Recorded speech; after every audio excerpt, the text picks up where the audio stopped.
কোনো এক বুদ্ধিমান ব্যক্তি বলছে বুদ্ধি থাকলে নাকি প্রবাসে আসতে হয় না, দেশে শুয়ে শুয়েই টাকা ইনকাম করা যায়। কিন্তু আমি বলি ক্যামেরার সামনে বউ নিয়ে কাপল ব্লগ নামে নষ্টামি করতে পারলে শুধু টাকা ইনকাম না, সাথে বাবা মার সম্মানটারও মাটির সাথে মিশানো যায়। তো বলি তোর বাপেরা যদি দেশে ঘুষ না নিয়ে জ্ঞান বুদ্ধি দেখে চাকরি দিত, তাহলে হাজার হাজার মধ্যবিত্ত ছেলেদেরকে পড়ালেখা শেষ কইরা টাকার জন্য চাকরি না পাইয়া প্রবাসে এসে কষ্ট করতে হইতো না। আর সমাজটা যদি কোনো যোগ্যদের দ্বারাই পরিচালিত হইতো, তাহলে তোদের মতন বউ ব্যবসায়ীরা কাপল ব্লগ করে দেশটারে নষ্ট করতে পারতো না। বলি ভাই, মা 10 মাস 10 দিন গর্ভে রাখছে, তাই মায়ের শিক্ষা কোনোদিন খারাপ হইতে পারে না। তাই তোর বাবা মারে মানুষ গালি দিব, বাইসা থাকতে এমন কুকর্ম কোনোদিন করিস না।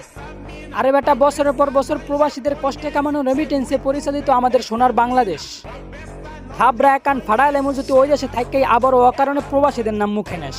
বলি বুদ্ধি থাকলে নাকি টাকা ইনকাম করতে প্রবাসে আসতে হয় না। হ্যাঁ বোকা।